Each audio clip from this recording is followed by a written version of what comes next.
Հայ եկեղեցական իրավունքի եկեղեցաիրավական կանոնների ժողովածուն կանոնագիր հայոցն է, որի բարոյախրատական եւ ծիսադավանական հոդվածների կողքին կան նաեւ հոդվածներ, որոնք վերաբերում են ձեռնադրյալ հոգեվորականի եկեղեցական կարգից ու ծառայությունից հեռացման հարցերին։ Հոգեվորականը եկեղեցական ասպարեզից աշխարհականների դասին է իջեցվում կամ կարգաթող լինելու դեպքում, երբ կամովին է հրաժարվում իր կարգից, կամ կարգալույծ լինելու դեպքում, երբ նրան զրկում են իր կարգից, իսկ ծանրագույն հանցագործությունների դեպքում նաև նզովում։ Հովհաննես Արճիշեցին խոսելով օրինականության եւ իր իրավունքի մեջ գտնվող պատարագիչ քահանայի մասին ասում է. «Քահանայական շնորհը մշտամնա է, եթե հոգեվորականն իր կարգի մեջ է,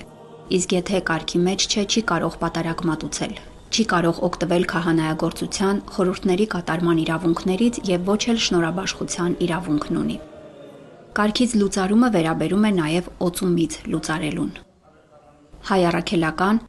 ուղղափառ, օրթոդոքս եւ կաթոլիկ եկեղեցիներում կարգալույծներին դասում են աշխարհականների շարքը։ Կարգալույծի որպես քահանայի որևէ գործողություն վավեր չէ։ Նա իրավունք չունի գտնվելու դասում, ատյանում, ավանդատներում, առավել եւս բարձրանալ եկեղեցու խորան, դիպչել եկեղեցու սպասքին, սկիհին, մասնատուփին, սուրբ հաղորդությանը, Սուրբ ավետարանին, Սուրբ սեղանին, մեռոնամանին եւ այսպես շարունակ։ Հայոց կանոնագրքում ներառված է Անտիոքի ժողովի 5-րդ կանոնը, որում ասվում է. Եթե որևէ քահանա կամ սարկավակ արհամարեց իր եպիսկոպոսի հրամանը, երբ եպիսկոպոսը նրան մերժեց եւ հեռացրեց եկեղեցուց, եւ այդ երեցն ու սարկավագը առանձին ժողովվեցին ու Սուրբ սեղան հաստատեցին, չլսեցին եպիսկոպոսի կոչը, անարգեցին նրան ու չկամեցան նրա երկիցս եւ ավելի անգամ արտասանած բարի խոսքերին ականջալուր լինել,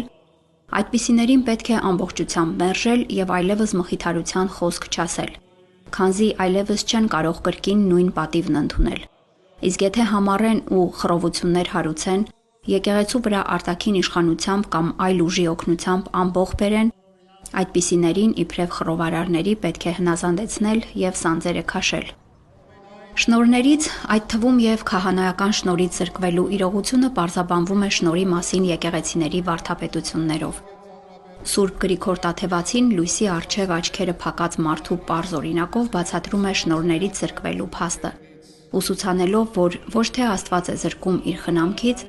այլ մարդն է մեղսագործությամբ ընկնում շնորհից, բայց կարող է մեղքերից ետ դառնալով վերստին շնորհների լույսին արժանանալ։